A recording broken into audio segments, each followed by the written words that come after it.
Hello everyone and welcome to my channel on the Hook Crochet with Jeannie. And let's find out what's on the hook. On the hook today, actually off the hook, is my Green Eyed Lady Shawl that I have now finished. And I worked hard on it for several days and I finally finished it this morning. So I wanted to show it to you.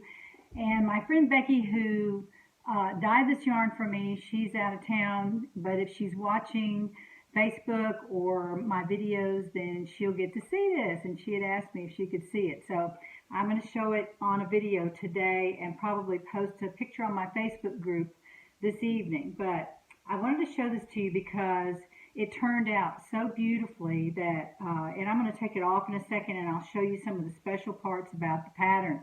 The pattern that I used was the Fire and Ice Shawl, and this is by the Underground Crafter, and it's considered an easy pattern, and I would agree with that. It was very, very easy to make, and it went very quickly because I used on this particular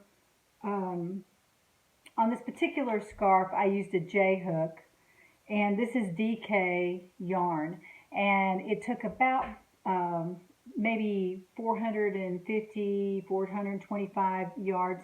I have this much left over, which is quite a bit actually. I'm getting quite a collection of leftover yarns, hand-dyed and otherwise, and I'm going to put them in the same spot, and I might make something with them. I don't know, surely there's something out there I can make with some scrap yarns, but I did have some of it left over, but I made it as it said in the pattern.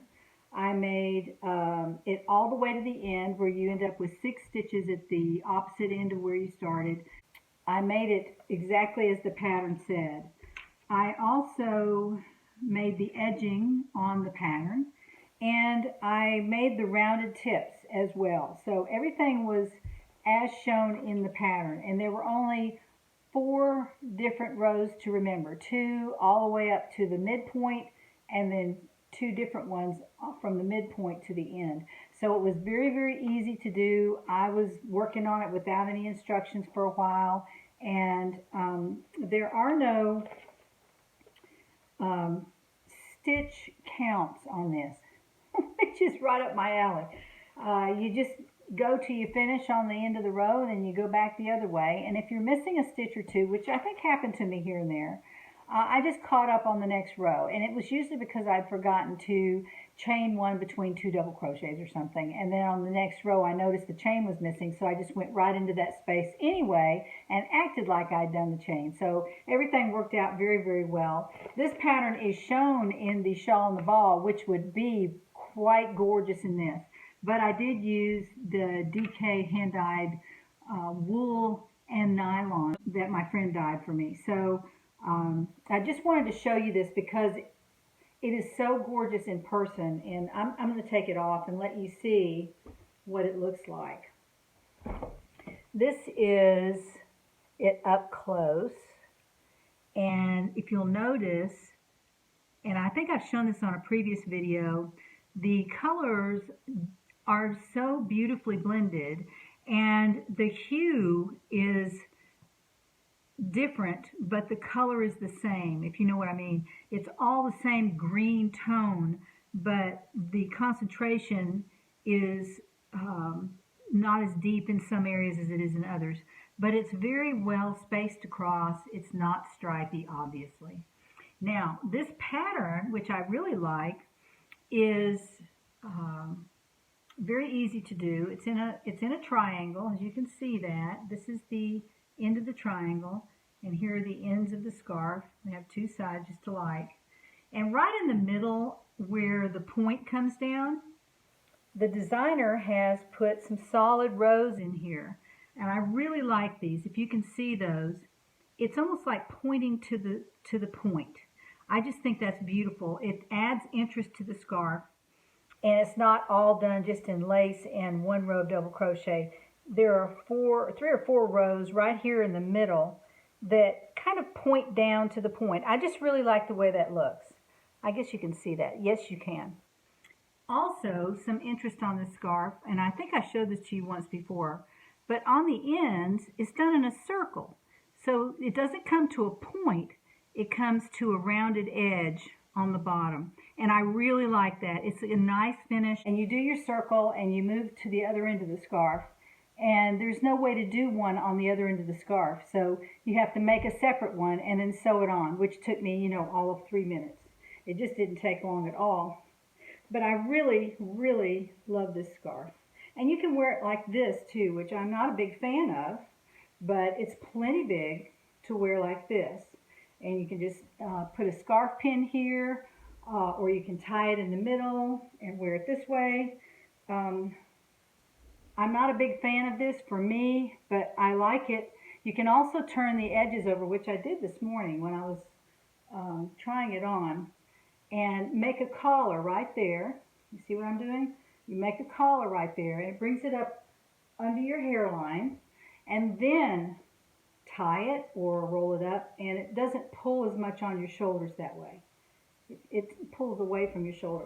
And you can also see it in the back. It's not quite as long. It doesn't hang down so far, which I'm not a big fan of that because I'm a short person and I don't need long things on. So I just really, really love this scarf. I'm so pleased with it. And I just wanted to talk for a second about hand-dyed yarn. And I know some of y'all don't like it. Some of you do.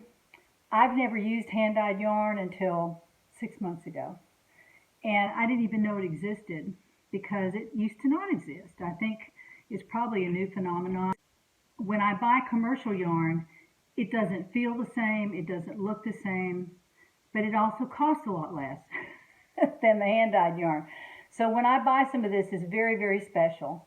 And I try to make a special scarf or shawl or something out of it because it's just so beautiful and so different from just a commercial yarn. Now, there's nothing wrong with commercial yarn. I use it all the time. I've got an office full of commercial yarn.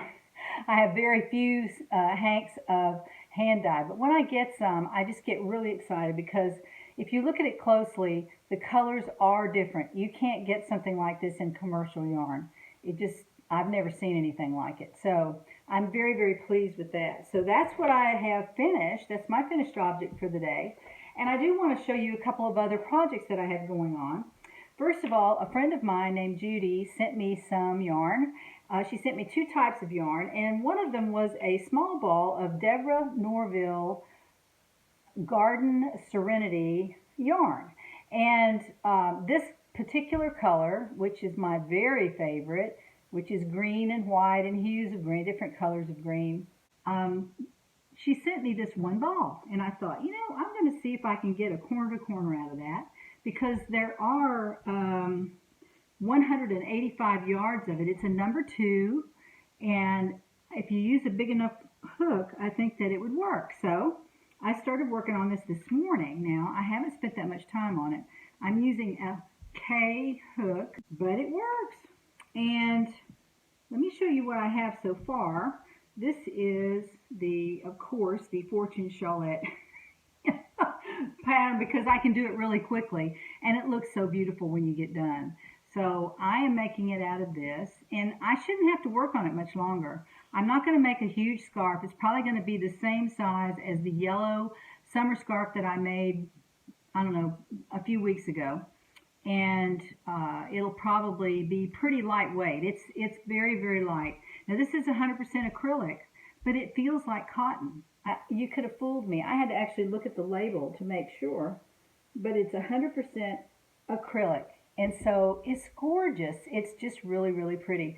So I wanted to show you that because this is one of the fastest scarves I've ever made. I mean, honestly, you can do this while you're on the phone with somebody or while you're watching TV. It takes no memory at all to do this. Once you have a couple of rows done, you can just put it on autopilot and keep going. So I would like to, if I have enough yarn left, I would like to put the edging on this one. I've never put edging on the Fortune Shawlette. It doesn't look difficult, and it would make it a little more special. So I might do that. But look at that. It's almost like the one I have on. Can you tell I like green? I love green. Green is my favorite color, but, you know, I've probably got enough of it now. So I might have to take it easy on the green yarn. Now, my third project, which I'm working on, is the Vita Lana by Knit Crate, which is what came in the Knit Crate box this month for June. And I talked about it yesterday, about the pattern cake is attached to this original pattern that was in the pattern book. And then I decided to go out on a limb and make it in a different pattern. So I had another cake of yarn, and I started on that one. And I'm doing, of course, the Fortune Shawlette, just to see how it would look. And I think it's going to be just fine. Look at that. Isn't that gorgeous? I love the way this looks. And I'll probably be trying to do the edging. I'll have plenty of yarn to do the edging on this one as well. But the color is so fresh and so summery that I'm excited. And I would have made it out of this pattern, and I started to, and then I thought, you know, I think I'm just going to do the Fortune Shawlette, because I'll be working at this at my desk, and I've been really, really busy on my business, and so I can do better with this pattern at my desk, or when I'm on the phone, or when I'm answering emails or something, than if I use the other pattern, because it's a little bit more involved. Not terribly involved, but it is a little more involved. So I'm working on those two shawls, and I'll be hopefully finishing those in the next day or two. I've also been on the web, and I've looked at a couple of things. I went out to Expression Fiber Arts, and she had a free pattern on her website, Chandi did. And I got real excited. I went out there and I messed around with it, and it was a knitting pattern, and I didn't really notice it at first. So at the very bottom of her post, she said, click here for a free crochet pattern. So I clicked on that. It took me to Ravelry and to a place called Wilmade, WILMADE.com. And these are patterns designed by Wilma Westenberg. So I figured if Chandi was promoting Wilma, then they must be pretty good. So I downloaded one free shawl that she had actually said you should download this. It's called the Such Simple Shawl. There's a picture of it. It's quite beautiful. It's very simple looking. It looks extremely simple, but that's okay. Simple is good, and it can be very beautiful in a beautiful yarn. Just like this. It's very simple, but it's in a beautiful yarn. So that is speaking for you, not the pattern. The pattern does not have to speak for you. Oh, another thing I wanted to show you. The edging on this is a picot edging done with single crochet, 3 chain single crochet in the same space, skip a stitch, and then all around. So it is, it's got a really pretty edging on it, and I forgot to show you that, but I really, really like the edging on this. It's really pretty, and it was very easy to do. Anyway, this Such Simple Shawl is only 4 rows, and it's probably, I'm sorry, it's 5 rows, and then rows 6 to 41, you just repeat rows 2 to 5, and you just continue to do that. And, you know, it might not be too hard. I do know that if you remember my video from yesterday, I talked about stitch counts, and I hope I don't get in too much trouble for saying don't worry about those stitch counts. I only say that because when you're doing a shawl or a cowl or a scarf, it doesn't matter. Usually it doesn't matter. You can make the decision about that. If it's a very intricate shawl or something, yes, you probably need to watch your stitch count. But if you're just going back and forth on rows, there's no reason to count your stitches every row. Okay, I'll just say that. And then this nice lady has a stitch count chart on here, and it shows the row number 1 through 10, and it shows the stitch count on each row. So you can keep up with it very easily there. And on a table, it is so much easier. I love what she's done here. If you want to keep up with it, you can do that, or you can just check it every certain number of rows, and you know exactly where it is. You don't have to go into text and go through pages and pages of a pattern to find the stitch count. They're right here on a table. I really like that. So kudos to this gal. I also found I ordered a little bit more cotton fair. I really love that yarn. And I needed a pattern. I just went out and searched for a pattern that would use 3 balls of cotton fair. So I found one. And this is called the Odyssey cardigan. It's very cute. And the designer is Christine Mullen from Ambassador Crochet. And you can hop right out there. I think this is on sale for $2. It's normally a $5 pattern, but it's $2 today. Today is June 12, 2019. And this takes 3 balls of cotton fair and an E-hook, which I kind of got afraid of when I saw that. I thought, oh, I might use an F-hook. She actually made it out of cotton fair in the color succulent, which I did see on the web this morning when I went out, but I did not order this. I ordered 3 balls of cocoa and 3 balls of plum and 3 balls of another purplish color. And I'll probably decide what I want to do with it when it gets here. But I wanted to look at some patterns that would use the cotton fair and maybe something with long sleeves. And I like this cardigan look because you can wear a tank under it and stay cool, but you still have that little bit of sweater on. So I really like it. I hope that I would like it to make. Now I do notice that her sleeves start right here. If you look carefully at the pattern, you can see that the sleeve is made into the pieces on the front and the back. So I'll see how that works out. If it's too difficult, I might try something different. But this looks like it might be okay. And it's been out there for a while, so it's probably okay. Some of these patterns that go out there and you catch them right at the beginning, sometimes I might have a mistake in them or something. Holly's didn't have a mistake, but she said she'd been working on it for many months, so I understand that. I just wanted to show you all that, and especially show you my beautiful Green Eyed Lady scarf that I'm finished with.